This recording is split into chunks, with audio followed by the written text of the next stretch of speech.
Before we begin, drop a comment below with your country and what time it is right now where you're watching.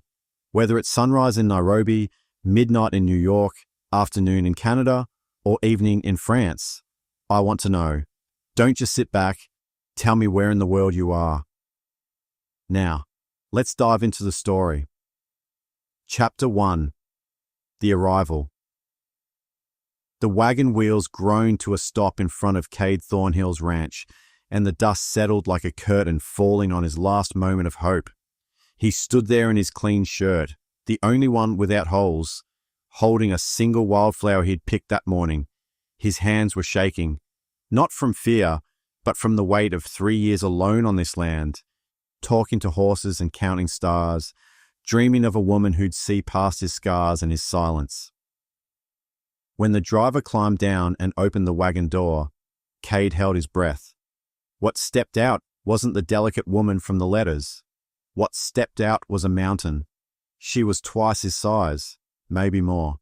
Not fat, but solid as an oak tree, tall as a barn door, with shoulders that could carry a plow. Her dress was simple brown cloth, travel-worn and dusty, and her face was red from the sun. She had thick arms, calloused hands, and boots that hit the ground like thunder. The driver smirked. 2 ranch hands loading supplies across the street stopped to stare, then started laughing behind their hands. Cade felt his face burn. This wasn't Elara Westin, the woman whose letters had painted pictures of wildflowers and quiet mornings. This was someone else entirely, someone the world would mock. Someone who would make him a joke in a town that already whispered about the loner rancher who couldn't even keep a wife. She looked at him with eyes the color of storm clouds, and for a moment neither of them moved. Then she spoke. Her voice was deeper than he expected, but not unkind. "You Cade Thornhill?" He nodded, unable to find words.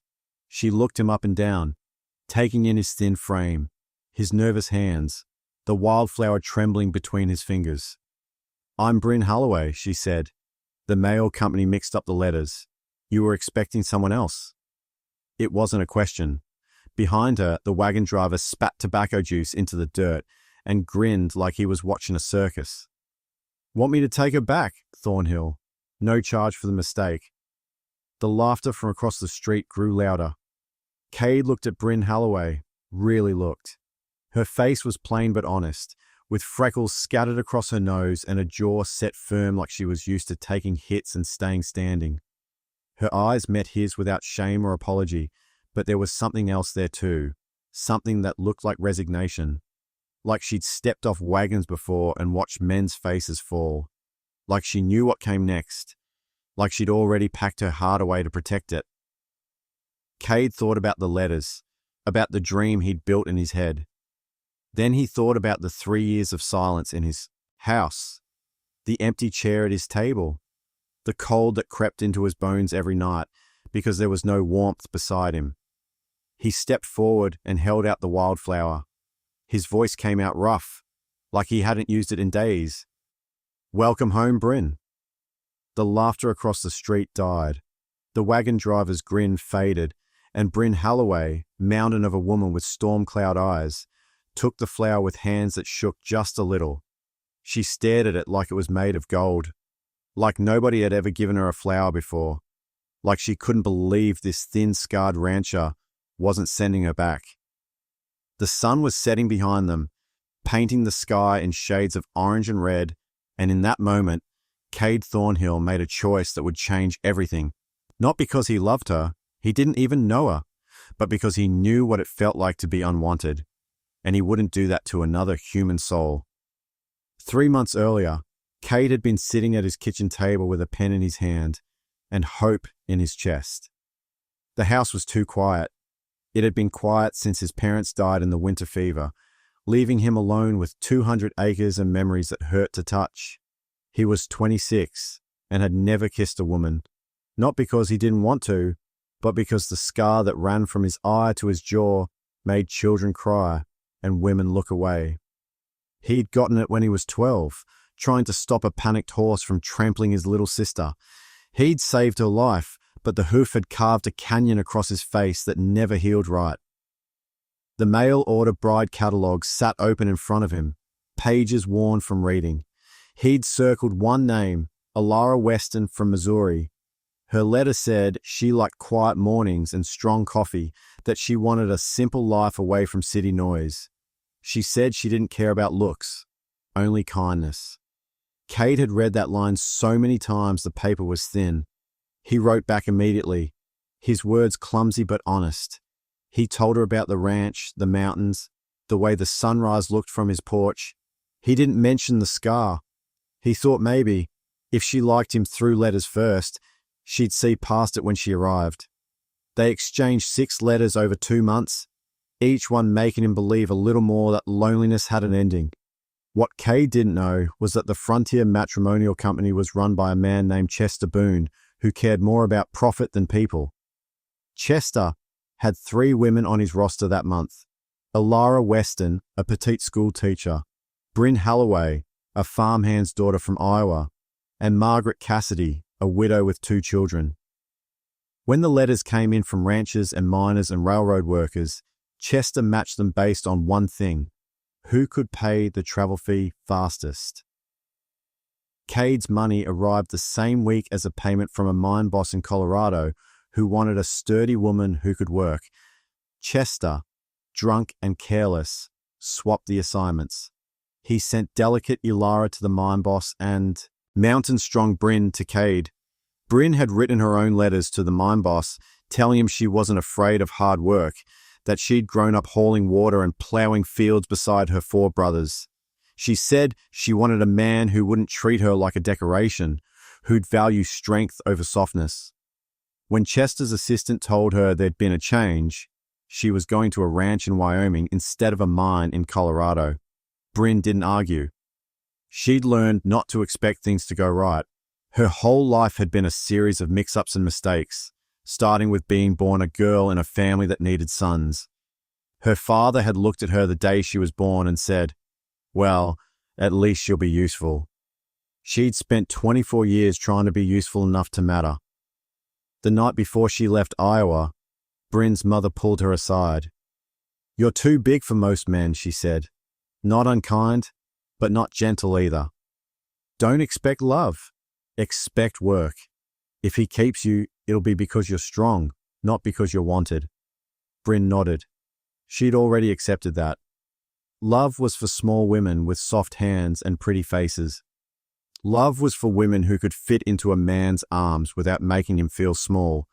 Brynn had stopped dreaming of love when she was 16 and overheard a boy tell his friends she looked like she could break a man in half. Now, she just dreamed of a place where she could work hard enough to earn her keep, where she could be useful, where maybe, if she was lucky, she wouldn't be sent back. Brynn stood in the doorway of Cade's house and felt something crack inside her chest. The place was clean, not just tidy, but scrubbed clean, like someone had spent hours making it ready. The wooden floors gleamed in the lamplight. There were wildflowers in a jar on the table, more than just the one he'd given her. The bed in the corner had fresh quilts folded at the foot, and the kitchen smelled like bread.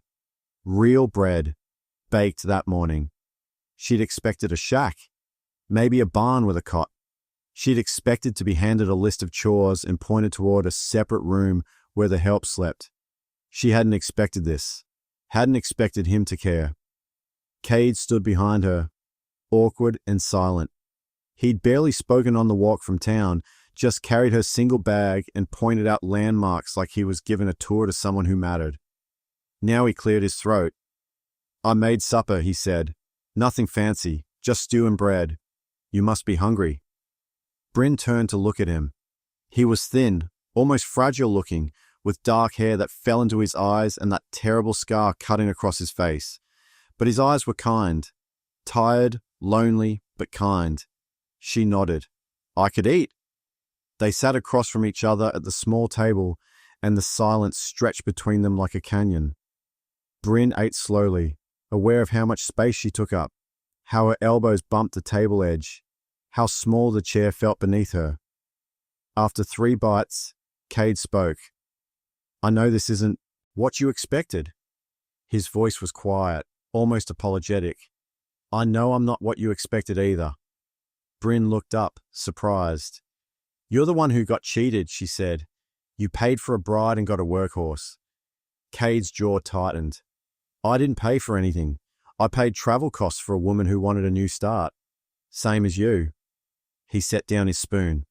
I'm not going to lie and say I wasn't shocked when you stepped off that wagon, but I've had 3 hours to think about it. And here's what I know. You came all this way on a promise that got broken. That's not your fault. And I'm not the kind of man who punishes people for things that aren't their fault. Brynn felt her throat close up. She'd cried 3 times in her life. When her grandmother died, when her favorite horse broke its leg, and the day her father told her she'd have to marry whoever would take her because no man would choose her willing. She wasn't going to cry now. She swallowed hard. What do you want from me? Cade looked at her for a long moment. I want help with the ranch. I can't run it alone anymore. I need someone who can handle the heavy work. Mending fences, hauling feed, breaking horses. In return, you get a home. Your own room if you want it. Fair share of everything we earn. And respect. That's the deal. Brynn stared at him. That's it? Just work? Just work, Cade confirmed. Unless someday you want it to be more. But that's your choice, not mine. That night, Brynn lay in the small bedroom Cade had prepared for her and listened to the wind howl across the plains. The bed was soft. The quilt smelled like lavender. Through the thin wall, she could hear Cade moving around in the main room, banking the fire, checking the locks. She thought about her mother's words. Don't expect love. Expect work. But what Cade offered wasn't just work. It was dignity. It was choice. It was the first time in her life a man had looked at her and seen a person instead of a problem. She didn't know if she could trust it, didn't know if it would last. But lying there in the dark, warm and fed and safe, Brynn Halloway let herself feel something she'd buried years ago. Hope. Morning came cold and bright. Brynn woke to the sound of roosters and the smell of coffee. She dressed quickly in her work clothes, canvas pants and a flannel shirt that had belonged to one of her brothers, and found Cade already outside, feeding the horses. He looked up when she approached, and for a second, she saw surprise flicker across his face, like he'd half expected her to be gone. Morning, he said. Coffee's on the stove. We've got fence line to check before noon. Brynn nodded and grabbed a cup, then followed him out to the barn. The work was hard but familiar. She'd been mending fences since she was 10. Cade worked beside her in silence, but it wasn't an uncomfortable silence. It was the quiet of 2 people who understood that work was a language all its own. By midday, they'd finished 2 sections of fence and were heading back when they spotted riders approaching. 3 men on horseback, moving fast. Cade's face tightened. That's Garrick Sloan and his boys, he muttered. Owns the big ranch east of here. He's going to have something to say. Brynn's stomach sank. She knew what was coming. She'd been through it before. The stares, the comments, the jokes men made when they thought a woman was too big to be worth gentleness. The riders pulled up in a cloud of dust. Garrick Sloan was a thick man with a grey beard and eyes like chips of ice. His sons flanked him, both of them grinning like wolves. Heard you got your mail-order bride, Thornhill, Garrick said, his voice dripping with amusement. Wanted to come see for myself. His eyes slid to Brynn and his grin widened.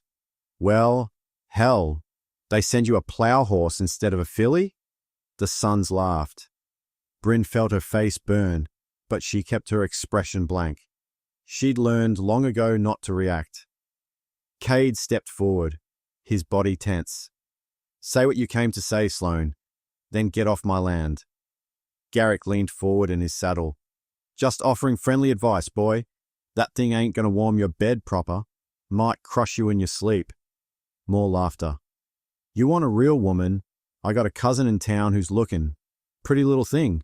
Actually looks like a woman. Cade's hand moved to the revolver at his hip. His voice dropped low, dangerous. Brynn is my wife. You talk about her again? I'll put a bullet in your knee and let you crawl home. The laughter died. Garrick's eyes narrowed. Your wife? You actually married that? I did, Cade lied, his voice steady. Yesterday, in town, legal and binding. So unless you want to insult a man's wife to his face and deal with what comes next, I suggest you ride on. For a long moment, nobody moved. Then Garrick spat into the dirt. Your funeral, Thornhill. But don't come crying when you realize what a mistake you made. He yanked his horse around and rode off, his sons following. The dust settled. Cade's hand dropped from his revolver. He didn't look at Brynn. I'm sorry, he said quietly. I shouldn't have lied about us being married, but they needed to hear it, or they'd never leave you alone. Brynn stared at him. Her heart was pounding, and she didn't know if it was from fear or something else entirely. You drew on him, she said. You were ready to shoot him, for me. Cade finally looked at her. I told you. Respect. That's the deal. He turned and started walking back toward the house. Come on, we've got more work to do. Brynn stood there for a moment, watching him walk away. Something was shifting inside her, something she couldn't name. This scarred, quiet rancher had just defended her honor like she was something precious, like she mattered. She'd spent her whole life being told she was too much, too big, too strong, too unfeminine. And here was a man who saw all of that and still stood up for her. Still called her his wife in front of men who could make his life hell. Still looked at her like she deserved protecting. Brynn had been taught not to expect love, but maybe, she thought as she followed Cade back to the house, maybe there were things more important than love. Maybe there was loyalty. Maybe there was respect. Maybe there was a man who'd draw his gun to defend your name. And maybe, just maybe, that was enough. 2 weeks passed, and they fell into a rhythm. Brynn worked from sunup to sundown, hauling water, chopping wood, breaking a wild mare that had been too mean for Cade to handle alone. She was good at the work, better than good, and Cade never once made her feel like she was anything other than an equal partner. They ate meals together in comfortable silence, worked side by side without needing words, and at night, they retreated to their separate rooms. It was practical, safe, and for Brynn, it was the closest thing to peace she'd ever known. But the town hadn't forgotten. Every trip into Redstone for supplies brought stares and whispers. Women clutched their children closer, like Brynn's size made her dangerous. Men made crude jokes just loud enough for her to hear. It all came crashing down on a Saturday afternoon in the general store. Brynn was buying flour and coffee, while Cade loaded lumber into the wagon outside. She heard the voice before she saw the face, high-pitched and cruel, belonging to Dorothy Marsh, the banker's wife and the unofficial queen of Redstone's social circles. I just think it's sad, Dorothy was saying to a cluster of women near the fabric display. Poor Cade Thornhill, stuck with that creature. You know he can't send her back now. The whole town's watching. He's trapped. Another woman chimed in. I heard she eats enough for 3 men, probably bankrupting him. Laughter rippled through the group. Brynn's hands tightened on the bag of flour. She told herself to ignore it, to pay and leave. But then Dorothy spoke again. Honestly, I don't know how he can stand to look at her. It's like sleeping next to a buffalo. No wonder he keeps her in a separate room. Something inside Brynn snapped. She turned and the women fell silent. Brynn walked toward them slowly, and they actually stepped back. You got something to say to me, Brynn said, her voice low and steady. Say it to my face. Stop whispering like cowards. Dorothy's mouth opened and closed. Then she lifted her chin, trying to reclaim her power. I'm just saying what everyone's thinking. You're not fit to be a rancher's wife. You're a freak of nature, and that poor man is suffering because he's too polite to send you back where you came from. The other women gasped, but Dorothy didn't stop. Look at you. You're grotesque. You should be in a traveling show, not pretending to be someone's bride. The room went dead silent. Brynn felt something cold wash over her, not anger. Worse, shame. Deep burning shame that she'd spent her whole life trying to bury. Then she heard boots on the wooden floor. Cade had come inside. He'd heard everything. Brynn couldn't look at him. couldn't bear to see agreement in his eyes, or worse, pity. She started toward the door, but Cade's voice stopped her. "Mrs. Marsh." His tone was ice. Dorothy turned, smiling like she expected him to thank her for her honesty. "Yes, Mr. Thornhill?" Cade walked past Brynn and stood directly in front of Dorothy. "You just insulted my wife. You called her grotesque. You said she belongs in a traveling show." He paused. "I want you to apologize. Now." Dorothy's smile faltered.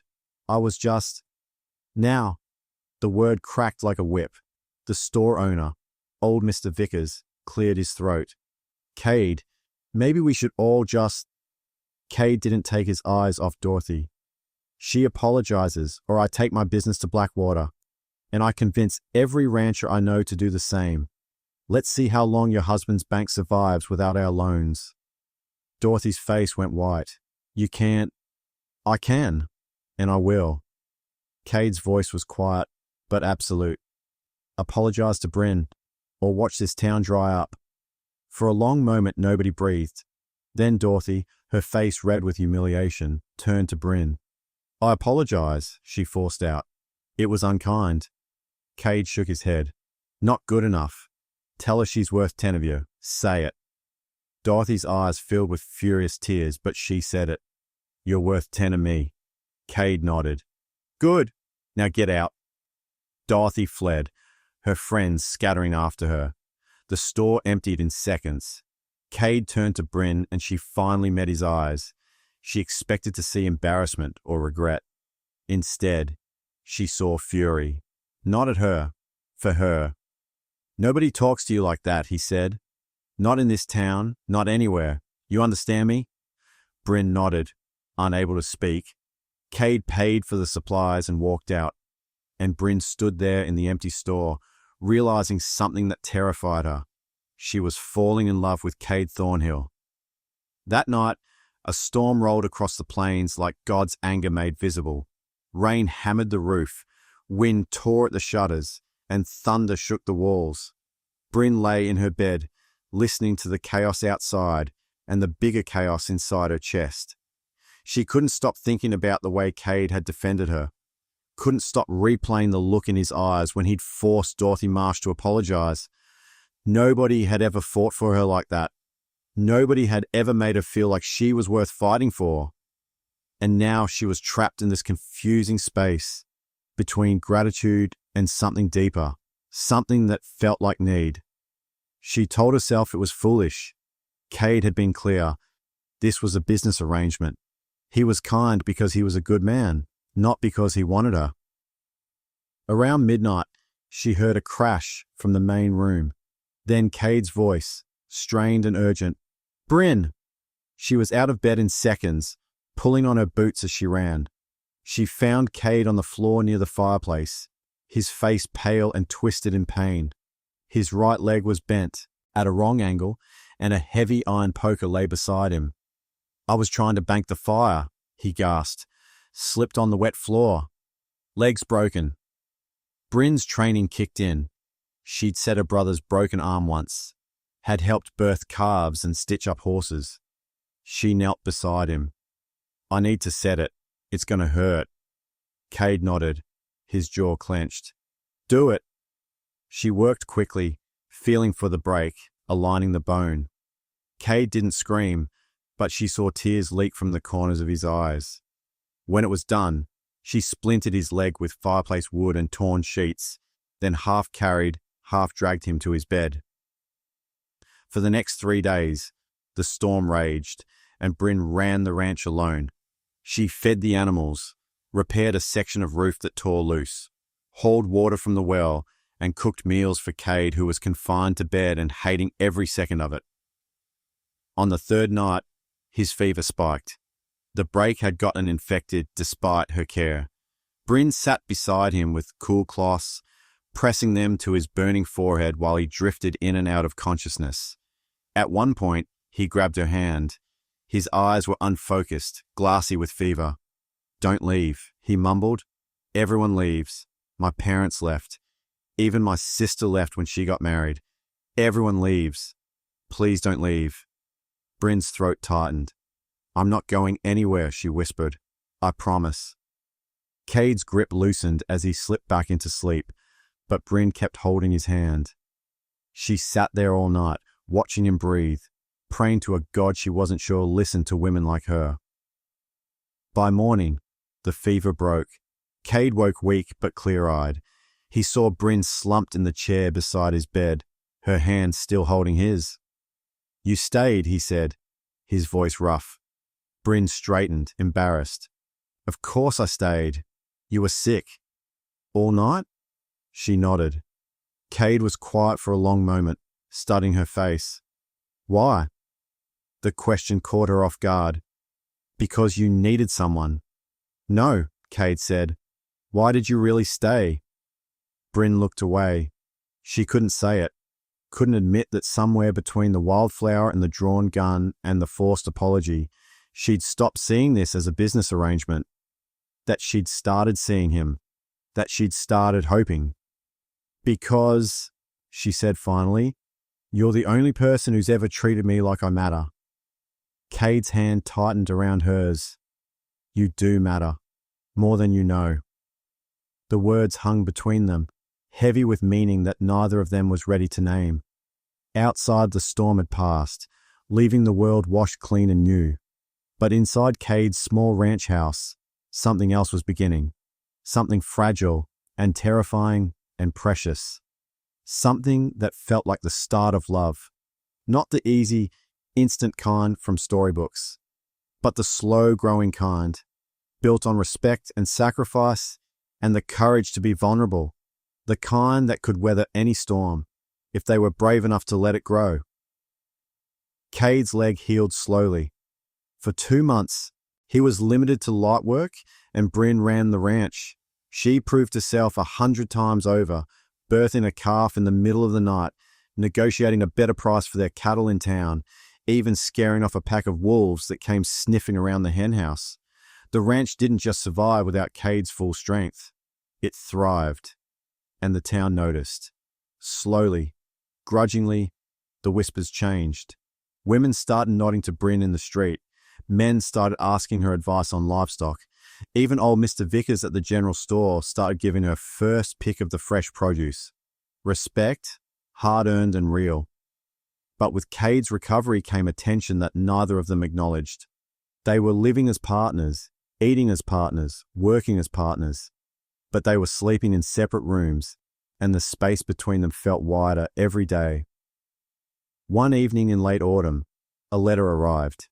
Cade brought it in from the mailbox, his face unreadable. It's from the Frontier Matrimonial Company, he said, handing it to Brynn. She opened it with shaking hands. The letter was short and businesslike. Dear Miss Halloway, we regret the error in your placement. We have located your original intended match and can arrange transport to Colorado within the week. Please confirm your acceptance of this correction. Brynn read it twice. Then she looked at Cade, whose face had gone carefully blank. They want to send me to the mine boss, she said. The man I was supposed to go to originally. Cade nodded. That's what the letter says. Do you want me to go? The question came out sharper than she intended. Cade's jaw tightened. It's your choice.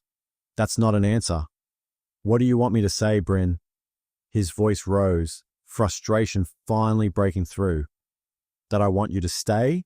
That the thought of you leaving makes me feel like I'm drowning? That I've been lying to myself for months, pretending this was just a business arrangement, when the truth is I can't imagine this place without you? He stopped, breathing hard. Is that what you want to hear? Brynn stared at him. Yes, she said. That's exactly what I want to hear. Cade ran his hand through his hair. I'm not good at this. I don't know how to talk about feelings. I spent 3 years alone because I thought no woman would want a scarred, awkward rancher who can't string 2 sentences together in polite company. And then you showed up, and you were nothing like I expected. And I told myself it didn't matter, that I just needed help with the ranch. But it does matter. You matter. And somewhere along the way, I stopped thinking of you as the woman who stepped off the wrong wagon and started thinking of you as the woman I want to wake up next to for the rest of my life. He looked at her, his eyes raw with honesty. But I won't trap you here with obligation or guilt. If you want to go to Colorado, if you want to find the life you originally signed up for, I'll pay your way myself. I won't hold you hostage to a mistake. Brynn stood up slowly. She walked toward Cade, and he tensed, like he expected her to walk right past him and out the door. Instead, she stopped directly in front of him. "You want to know what I signed up for?" she said. "I signed up for a man who'd value strength over softness, who wouldn't treat me like a decoration, who'd see me as useful." She reached out and touched the scar on his face, gently, reverently. "But what I found was something I never knew to ask for. I found a man who sees me, not the size of me or the strength of me, but the whole of me, who defended my honor and held my hand and trusted me to save his life, who made me believe I could be more than useful, I could be wanted." Her voice broke. "I'm not going to Colorado, Cade. I'm staying right here, if you'll have me." Cade's eyes filled with tears. "If I'll have you?" He laughed, a broken sound. "Brynn, I've been yours since the moment I handed you that wildflower." He pulled her close, and she let herself be pulled. For the first time in her life, she fit. Her size didn't matter. Her strength didn't matter. All that mattered was that she was here, in his arms, and he was holding her like she was precious, like she was chosen. They stood there in the lamplight, two people who had been broken by the world and remade by each other. Outside, the first snow of winter began to fall. Inside, something warmer than any fire burned bright, something that felt like home. They were married in the spring, in the small church at the edge of Redstone. It wasn't a big wedding, just a handful of ranchers who'd come to respect Brynn, Mr. Vickers from the general store, and surprisingly, Dorothy Marsh, who'd shown up with a homemade pie and a stiff apology that seemed more genuine than her forced one months ago. The pastor, an ancient man named Reverend Stone, had smiled when Cade asked him to perform the ceremony. "About time you two made it official," he'd said. "Whole town's been watching you fall in love and pretending you weren't." Brynn wore a simple dress she'd sewn herself, cream-colored cotton that fit her strong frame without trying to hide it. Cade wore his cleanest shirt and pants, his hair combed back, his scar visible and unashamed. When he saw her walk down the aisle, his face transformed, not with surprise, but with wonder, like he couldn't believe his luck. The vows were traditional, but when Cade said, "I do," his voice carried the weight of a promise that went deeper than words. And when Brynn said, "I do," she felt a lifetime of being unwanted fall away like old skin. They were married in sight of God and the community that had doubted them. And when the Reverend said, "You may kiss your bride," Cade kissed her like she was air and he'd been drowning. The small gathering applauded. Even Dorothy Marsh dabbed at her eyes with a handkerchief. After the ceremony, they held a reception in the ranch yard. Someone brought a fiddle. Someone else brought whiskey. And as the sun set over the mountains, people danced and laughed and celebrated two people who'd found each other in the most unlikely way. Brynn danced with Cade, his legs still slightly stiff but strong enough to hold them both. "You happy?" he whispered. "Happier than I knew was possible," she whispered back. Late that night, after the last guest had left and the yard was quiet again, Cade took Brynn's hand and led her inside. Not to separate rooms this time, but to the bedroom they'd share. He was nervous. She could see it in the way his hands shook slightly. "I've never done this before," he admitted. "Been with a woman, I mean." Brynn smiled. "Neither have I. Been with a man."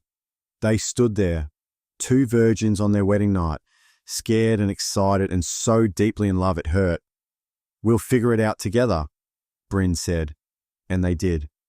Gently, slowly, with laughter and awkwardness and tenderness that made Brynn cry.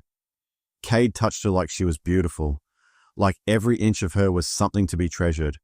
And for the first time in her life, Brynn believed it. Believed she was beautiful. Not despite her size, but as she was. Complete. Whole. Loved. Afterward, they lay tangled together in the dark, listening to each other breathe. I was so angry when you stepped off that wagon, Cade said quietly. Angry at the mail company for the mistake. Angry at the world for making me hope for something I thought I couldn't have. But now, I think it wasn't a mistake at all. Brynn turned to look at him. What do you mean? I mean, maybe the universe knew exactly what it was doing. Maybe you and I were supposed to find each other this way. Maybe we both needed to be broken by our expectations so we could be open to something better. He kissed her forehead. You're not the woman I thought I wanted, Brynn. You're the woman I needed. And I thank God every day for that mix-up. Brynn felt tears slide down her face. Happy tears this time. I love you, Cade Thornhill. I love you, Brynn Thornhill. And in that moment, lying in each other's arms with their whole lives ahead of them, they were complete. Their happiness lasted exactly 7 months. Then Garrick Sloane decided to remind them that not everyone was pleased with their success. It started with small things: cattle going missing, fences cut in the night, supplies stolen from their barn. Cade reported it to the sheriff, but nothing came of it. Everyone knew Sloane was behind it, but nobody could prove it. Then, on a cold November night, it escalated. Brynn woke to the smell of smoke. She bolted upright, shaking Cade awake. Fire! They ran outside to find the barn engulfed in flames, the horses screaming inside. Without thinking, Brynn ran toward the burning building. Cade shouted after her, but she was already inside, throwing open stall doors, driving terrified animals toward the exit. The smoke was choking, the heat unbearable. A beam crashed down, missing her by inches. She got the last horse out just as the roof began to collapse. Cade grabbed her, pulling her away from the inferno. They stood there, holding each other, watching their barn burn to ash. Everything they'd stored for winter, hay, grain, tools, gone. The horses were safe, but the financial loss was devastating. Then Brynn saw him, Garrick Sloane, sitting on his horse at the edge of their property, watching, just watching, with a smile on his face. Rage, white-hot and pure, flooded through her. Before Cade could stop her, she was running towards Sloane. She covered the distance faster than should have been possible for someone her size, and before Sloane could react, she'd grabbed his leg and yanked him off his horse. He hit the ground hard, the wind knocked out of him. Brynn stood over him, her fists clenched. You did this? Sloane coughed, trying to catch his breath. You can't prove anything. I don't need to prove it. I know it. And so does everyone else. She leaned down, her voice dropping to a deadly whisper. You touch my home again. You touch my husband again, and I will end you. I don't care if they hang me for it. Do you understand? Sloane's eyes widened. For the first time, he looked genuinely afraid. You're crazy. No, Brynn said. I'm protective. There's a difference. Cade appeared beside her, placing a hand on her shoulder. Let him go, Brynn. She wanted to hit Sloane, wanted to make him hurt the way he'd hurt them. But Cade's touch grounded her. She stepped back. Sloane scrambled to his feet, backing toward his horse. This isn't over. Yes, Cade said quietly, his hand moving to his revolver. It is. Because if anything else happens to our property, I'm coming for you. Not the sheriff. Me. And I won't stop with threats. Sloane mounted his horse and rode off into the darkness. Cade and Brynn stood there, watching him go. The barn was still burning behind them, collapsing in on itself in a shower of sparks. Everything they'd worked for, damaged, but not destroyed, never destroyed. The next morning, something unexpected happened. Their neighbors showed up. First one rancher, then another, then another. By noon, there were 15 men and women in their yard, carrying lumber and tools and supplies. Heard about the fire, said a rancher named Tom Briggs. Figured you could use some help rebuilding. For the next 3 weeks, the community came together. They built a new barn, bigger and stronger than the old one. They donated hay and grain to replace what had burned. They stood guard at night, making sure Sloane didn't try anything else.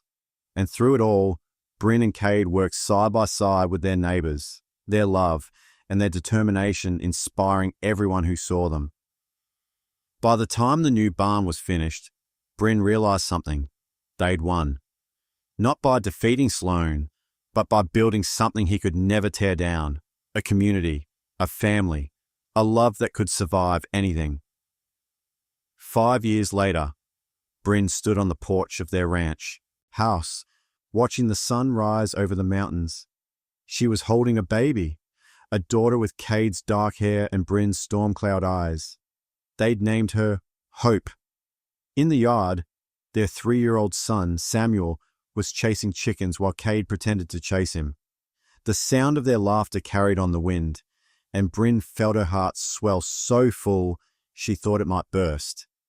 This life, this loud, messy, beautiful life, was more than she'd ever dreamed possible. The ranch had prospered. They'd expanded their herd, bought more land, and become one of the most respected operations in Wyoming. But more than that, they'd become a symbol. The town that had once mocked them now told their story with pride. The loner rancher and the woman twice his size who'd built an empire on respect and love. Cade climbed the porch steps, Samuel on his shoulders. "Morning, Mrs. Thornhill." He said it the same way every morning, like he still couldn't believe she was his. "Morning, Mr. Thornhill," Brynn replied with a smile. He kissed her, then kissed Hope's forehead. "You know what today is?" Brynn thought for a moment. "Anniversary of the day I stepped off that wagon?" 6 years ago today, Cade confirmed. "Best mistake that ever happened to me." "Second best," Brynn corrected, gesturing to their children. Cade laughed. "Fair point." They stood there together, watching the sun climb higher, painting the sky in shades of gold and pink. Samuel wiggled down and ran to play with the dogs. Hope cooed softly in Brynn's arms, and Cade wrapped his arm around Brynn's waist, pulling her close. "You ever regret it?" he asked quietly. "Staying here instead of going to Colorado?" Brynn looked at him, really looked at him, at the man who'd seen her, chosen her, loved her. Not for 1 second. That afternoon, a wagon rolled up to their ranch. A young woman stepped out, looking nervous and out of place. She was small and thin, with frightened eyes. Behind her, a man climbed down, tall and rough-looking, clearly uncomfortable. They approached the porch hesitantly. "Mr. and Mrs. Thornhill?" the woman asked. "We heard about you, about how you met. We're in a similar situation. The mail company mixed up our placements, and now we're stuck with each other, and we don't know what to do." Brynn and Cade exchanged a look. Then Brynn smiled. "Come inside. We'll make coffee, and then we'll tell you a story." They sat around the kitchen table, Brynn and Cade taking turns telling their tale. The fear, the doubt, the moment Cade handed Brynn that wildflower, the defense in the general store, the broken leg, the barn fire, the slow, careful building of love. By the end, the young woman was crying, and the rough-looking man was holding her hand. "So, what do we do?" the man asked. Cade leaned forward. "You make a choice. You can let the world tell you who you're supposed to be and what you're supposed to want. Or you can look at the person sitting across from you and ask yourself, could this be the start of something better than I imagined?" "It won't be easy," Brynn added. "People will judge. They'll doubt. They'll try to tear you down. But if you can weather that together, if you can choose each other every day, even when it's hard, you'll build something unbreakable." The young couple left an hour later, looking less frightened and more hopeful. Brynn watched them go, then turned to Cade. "Think they'll make it?" "If they're half as stubborn as we are," Cade said with a grin, "they'll be fine." That night, after the children were in bed, Brynn and Cade sat on their porch under a sky full of stars. "Thank you," Brynn said suddenly. Cade looked at her surprised. "For what?" "For seeing me, for choosing me, for making me believe I was worth choosing." Cade took her hand, his thumb tracing circles on her palm. "Brynn, I'm the one who should be thanking you. You saved my life, not just that night when you set my leg, but every day since. You showed me that love isn't about finding someone perfect. It's about finding someone who makes you want to be better." Years later, long after Brynn and Cade were gone, their great-grandchildren would tell the story. The story of the loner rancher who waited for his mail-order bride and got a woman twice his size. The story of how he handed her a wildflower and changed both their lives forever. The story of how love doesn't always arrive in the package you expect. But when it does, you don't send it back. You hold on tight and build something beautiful from the unexpected pieces. And on clear nights, when the wind whispered through the Wyoming mountains, people swore they could still hear it. The sound of laughter coming from the old Thornhill ranch. The sound of two people who'd been unwanted by the world finding everything they needed in each other. The sound of love that refused to quit.